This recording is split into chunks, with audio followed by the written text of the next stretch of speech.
আচ্ছা, ভাবুন তো, প্রায় ১৩ লাখ শিক্ষক আর তাদের সবার ভাগ্য ঝুলে আছে সুপ্রিম কোর্টের একটা মামলার উপর। কেন? কারণ তাদের একটা বিশেষ ডিপ্লোমা, মাত্র ১৮ মাসের। এখন প্রশ্নটা হলো, এই ডিপ্লোমাটা কি আদৌ বৈধ? এটা কি তাদের চাকরি বাঁচানোর একটা লাইফলাইন, নাকি একটা আইনি ফাঁদ, একটা ডেড এন্ড? চলুন, আজকের এই আলোচনায় আমরা এই জটিল আইনি লড়াইয়ের একদম গভীরে গিয়ে পুরো ব্যাপারটা বোঝার চেষ্টা করি। তো পুরো লড়াইটার কেন্দ্রবিন্দুতে ছিল একটাই প্রশ্ন, খুব সহজ কিন্তু অসম্ভব জটিল। প্রশ্নটা হলো, এই যে ১৮ মাসের একটা স্পেশাল কোর্স, এটা কি একটা সাধারণ রেগুলার ২ বছরের ডিপ্লোমার সমান? এই একটা প্রশ্নকে ঘিরেই জানেন বছরের পর বছর ধরে আইনি যুদ্ধ চলেছে। আর আজ আমরা এর একদম পরিষ্কার একটা উত্তর খুঁজে বের করব। আচ্ছা, তাহলে আমরা কিভাবে এগোবো? দেখুন, প্রথমে আমরা দেখব কিভাবে শিক্ষকদের ওপর একটা ডেডলাইন এসে পড়ল। তারপর সেই সময়ে তাদের জন্য কিভাবে একটা ১৮ মাসের লাইফলাইন তৈরি করা হলো। এরপরেই আসল গল্প শুরু। কিভাবে এই কোর্সটা নিয়ে বিতর্ক দানা বাঁধল, একটা পুরনো রায় কিভাবে সব গুলিয়ে দিল, আর সবশেষে সুপ্রিম কোর্ট এসে কিভাবে ফাইনাল রায়টা দিল, আর সেই রায়ের আসল মানেটাই বা কী দাঁড়ালো। চলুন শুরু করা যাক। তো চলুন একদম শুরু থেকে শুরু করা যাক। এই পুরো গল্পের শুরুটা হয় একটা নতুন আইন দিয়ে, এমন একটা আইন যেটা রাতারাতি লক্ষ লক্ষ শিক্ষকদের ওপর একটা পাহাড় প্রমাণ চাপ তৈরি করে দিয়েছিল, আর তাদের হাতে সময় সে তো প্রায় ছিলই না। দেখুন, এই গল্পের দুটো প্রধান চরিত্র আছে বলা যেতে পারে। এক, RTE অ্যাক্ট, শিক্ষার অধিকার আইন ২০০৯। এই আইনটাই প্রথম বলেছিল যে দেশের প্রত্যেক শিক্ষককে অন্তত একটা মিনিমাম কোয়ালিফিকেশন বা যোগ্যতা থাকতেই হবে। আর ২ নম্বর চরিত্রটা হল NCTE, national council for teacher education. কেন্দ্র সরকার এই সংস্থাটাকেই দায়িত্ব দিয়েছিল যে আচ্ছা, তোমরা ঠিক করে দাও এই মিনিমাম কোয়ালিফিকেশনটা ঠিক কি হবে। তো ২০১০ সালে যেই না RTE আইনটা চালু হলো, তখন থেকেই কিন্তু অপ্রশিক্ষিত শিক্ষকদের জন্য কাউন্টডাউন শুরু হয়ে গেল। তারপর এলো ২০১৭ সাল। এই আইনটাকে আবার সংশোধন করা হলো, আর একটা একদম ফাইনাল ডেডলাইন দিয়ে দেওয়া হলো ৩১শে মার্চ ২০১৯। পরিষ্কার কথা, যারা চাকরিতে আছেন অথচ ট্রেনিং নেই, তাদের এই তারিখের মধ্যে যোগ্যতা অর্জন করতেই হবে, কোনো উপায় নেই। আর এই ডেডলাইনটা যে কি সাংঘাতিক ছিল! আইন একদম জলের মতো পরিষ্কার করে বলে দিয়েছিল ১ এপ্রিল ২০১৯-এর পর থেকে একজনও অপ্রশিক্ষিত শিক্ষক আর চাকরিতে থাকতে পারবেন না। সোজা কথায়, চাকরি চলে যাবে। ভাবুন অবস্থাটা। এটা শুধু কিছু শিক্ষকের সমস্যা থাকলো না, এটা একটা জাতীয় সংকটে পরিণত হলো।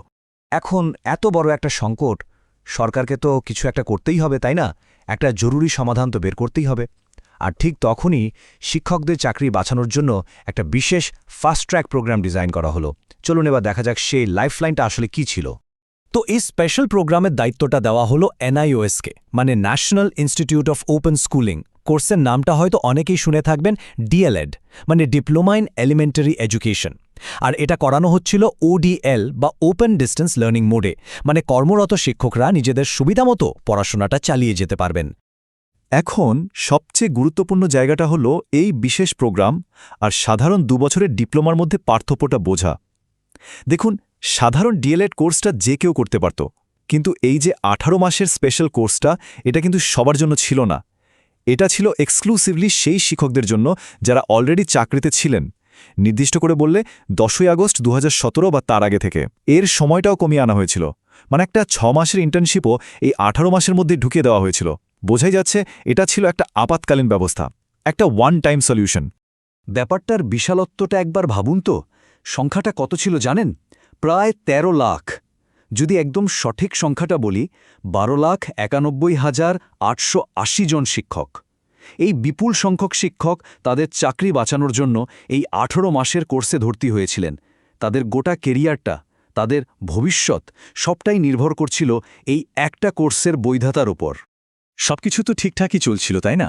একটা সমস্যার সমাধান বের করা হলো, কিন্তু এরপরই গল্পে একটা জবরদস্ত টুইস্ট আসে। যেটাকে সমাধান ভাবা হচ্ছিল, সেটাই হয়ে দাঁড়ায় একটা নতুন আরও বড় সমস্যার কারণ। আর এই সবকিছুর সূত্রপাত হয় পশ্চিমবঙ্গ থেকে, একটা চাকরির বিজ্ঞাপনকে কেন্দ্র করে।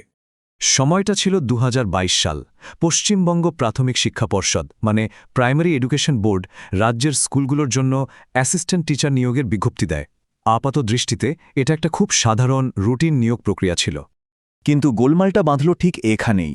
যারা রেগুলার ২ বছরের DLED করেছিলেন, তারা সোজা চলে গেলেন কলকাতা হাইকোর্টে, একটা রিট পিটিশন ফাইল করলেন। তাদের যুক্তিটা কি ছিল?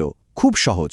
তারা বললেন এনআইওএসের এই 18 মাসের কোর্স আর আমাদের 2 বছরের কোর্স এক নয়, সুতরাং যারা এই শর্ট কোর্সটা করেছেন তারা নতুন নিয়োগের জন্য আবেদন করার যোগ্যই নন। মামলাটা এমনিতেই জটিল ছিল, কিন্তু এটা আরও প্যাঁচালো হয়ে গেল সুপ্রিম কোর্টেরই একটা পুরনো রায়ের জন্য। জয়বীর সিং কেস বলে একটা মামলা ছিল, সেই মামলার রায়টা এই নতুন কেসে এসে পরিস্থিতিটাকে আরও ঘোলাটে করে দিল। আর এই পুরনো রায়টার ঠিক কী ব্যাখ্যা হবে সেটাই হয়ে দাঁড়ালো বিতর্কের মূল কারণ। এই যে কোটেশনটা দেখছেন, এটাই ছিল সব সমস্যার মূলে। জয়বীর সিং মামলায় সুপ্রিম কোর্ট বলেছিল এই 18 মাসের ডিপ্লোমাটা ছিল একটা ওয়ান টাইম উইন্ডো বা এককালীন সুযোগ। কাদের জন্য? কর্মরত শিক্ষকদের যোগ্যতা অর্জনের জন্য। ব্যাস, এই এককালীন সুযোগ কথাটার মানে কি, এটা নিয়ে দুই পক্ষ আদালতে লড়াইয়ে নেমে পড়ল। কলকাতা হাইকোর্ট কিন্তু ওই জয়বীর সিং কেসের রায়টাকেই ভিত্তি করে নিজেদের সিদ্ধান্তটা নিল। হাইকোর্টের ব্যাখ্যাটা ছিল এরকম, এককালীন সুযোগ মানে হলো এই ডিপ্লোমাটা শুধু তাদের পুরনো চাকরিটা বাঁচানোর জন্য কাজে লাগবে, নতুন কোনো চাকরির জন্য আবেদন করার ক্ষেত্রে এটা গ্রাহ্য হবে না। আর এই যুক্তিতেই সিঙ্গল বেঞ্চের জজ এনআইওএস ডিপ্লোমা হোল্ডারদের নিয়োগ প্রক্রিয়া থেকে বাদ দেওয়ার নির্দেশ দিলেন। এরপর তারা ডিভিশন বেঞ্চে আপিল করলেন, কিন্তু সেখানেও একই রায় বহাল থাকল। তখন আর কোনো উপায় না দেখে শিক্ষকরা গেলেন দেশের সর্বোচ্চ আদালতে, সুপ্রিম কোর্টে। আর এখানেই গল্পের ক্লাইম্যাক্স। এত বিতর্ক, এত বিভ্রান্তি, এত জনের ভবিষ্যৎ, সবকিছুর অবসান ঘটাতে অবশেষে আসরে নামল সুপ্রিম কোর্ট। এই নতুন মামলাটার নাম ছিল কৌশিক দাস কেস, আর এই মামলাতেই সর্বোচ্চ আদালত এমন একটা রায় দিল যা আগের সমস্ত ধোঁয়াশা পরিষ্কার করে দিল। সুপ্রিম কোর্ট এসে প্রথমেই যে কথাটা বলল সেটাই ছিল সবচেয়ে গুরুত্বপূর্ণ। সর্বোচ্চ আদালত স্পষ্ট জানিয়ে দিল কলকাতা হাইকোর্ট জয়বীর সিং মামলার রায়টাকে ভুলভাবে ব্যাখ্যা করেছে। মানে সোজা কথায় হাইকোর্টের পুরো যুক্তিটাই একটা ভুল বোঝাবুঝির ওপর দাঁড়িয়েছিল। তাহলে ভুলটা কোথায় হয়েছিল, আর সুপ্রিম কোর্ট কিভাবে সেটা ঠিক করল? দেখুন, হাইকোর্ট বলেছিল এই ডিপ্লোমাটা শুধু চাকরি বাঁচানোর জন্য, আর কিছু না। অন্যদিকে সুপ্রিম কোর্ট একদম পরিষ্কার করে দিল যে না, ব্যাপারটা মোটেই তা নয়। যে নির্দিষ্ট গ্রুপের শিক্ষকদের জন্য এই কোর্সটা ডিজাইন করা হয়েছিল তাদের জন্য এটা একেবারে 2 বছরের ডিপ্লোমার সমান একটা বৈধ যোগ্যতা। আর শুধু তাই নয়, এই ডিপ্লোমা দিয়ে তারা নতুন চাকরির আবেদন করতে পারবেন, প্রমোশনের জন্য এটা সমানভাবে গ্রাহ্য হবে। সুপ্রিম কোর্ট তাদের যুক্তিকে আরও জোরালো করতে আরেকটা মামলার কথা তুলে আনে। বিশ্বনাথ বলে একটা কেস ছিল যেখানে একটা অর্ডারে আদালত আগেই বলে দিয়েছিল যে যারা 10ই আগস্ট 2017-তে চাকরিতে ছিলেন তাদের জন্য এই ডিপ্লোমাটা সম্পূর্ণ বৈধ। সম্ভবত এই অর্ডারটা কলকাতা হাইকোর্টের নজরে আসেনি। এবং সবশেষে এই হলো সেই ফাইনাল রায়, যেটার জন্য লক্ষ লক্ষ মানুষ অপেক্ষা করছিলেন। সুপ্রিম কোর্ট নিজের ভাষায় যা বলল তার সারমর্ম হল, যে সমস্ত শিক্ষক 10ই আগস্ট 2017-তে চাকরিতে ছিলেন এবং 1 এপ্রিল 2019-এর আগে এনআইওএস থেকে এই 18 মাসের ডিএলএড কোর্সটা শেষ করেছেন, তাদেরকে অন্য প্রতিষ্ঠানে চাকরির আবেদন এবং পদোন্নতির জন্য সম্পূর্ণ বৈধ ডিপ্লোমাধারী হিসেবেই গণ্য করতে হবে। আমার মনে হয় এর থেকে পরিষ্কার আর কিছুই হতে পারে না। তো এই যে এত বড় একটা রায় এলো, এর আসল মানেটা কি দাঁড়ালো? ওই যে প্রায় 13 লাখ শিক্ষক, তাদের জীবনে এর বাস্তবিক প্রভাবটা কি পড়ল? চলুন একদম শেষ পর্বে আমরা এই রায়ের মূল কথাগুলো এক নজরে বুঝে নিই। তাহলে ফাইনাল আউটকামটা কি হলো? প্রথমত, কাদের ডিপ্লোমা বৈধ? যারা দুটো শর্তই পূরণ করেছেন। 1, 10 আগস্ট 2017-তে চাকরিতে ছিলেন এবং 2, 1 এপ্রিল 2019-এর আগে কোর্সটা শেষ করেছেন। দ্বিতীয়ত, এই ডিপ্লোমা দিয়ে কি করা যাবে? চাকরি চালিয়ে যাওয়া যাবে, নতুন চাকরিতে আবেদন করা যাবে, প্রমোশনও পাওয়া যাবে, সবই বৈধ।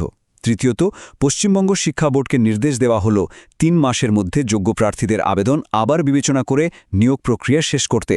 আর সবশেষে কলকাতা হাইকোর্টের আগের রায়গুলো, সেগুলো বাতিল করে দেওয়া হলো। এই বিশাল সংকটটা তো মিটল, লক্ষ লক্ষ শিক্ষক স্বস্তির নিঃশ্বাস ফেললেন। কিন্তু এই পুরো ঘটনাটা আমাদের সামনে একটা খুব বড় প্রশ্ন রেখে গেছে, তাই না? প্রশ্নটা হলো, ভারতের শিক্ষা ব্যবস্থা কি ভবিষ্যতে শিক্ষক প্রশিক্ষণের মতো চ্যালেঞ্জগুলো মোকাবিলার জন্য আরও ভালোভাবে প্রস্তুত হতে পারে, যাতে ভবিষ্যতে আর কখনো এরকম আপৎকালীন ব্যবস্থার প্রয়োজনই না হয়? এই প্রশ্নটা কিন্তু শুধু সরকারের জন্য নয়, আমাদের সবার ভাবার বিষয়।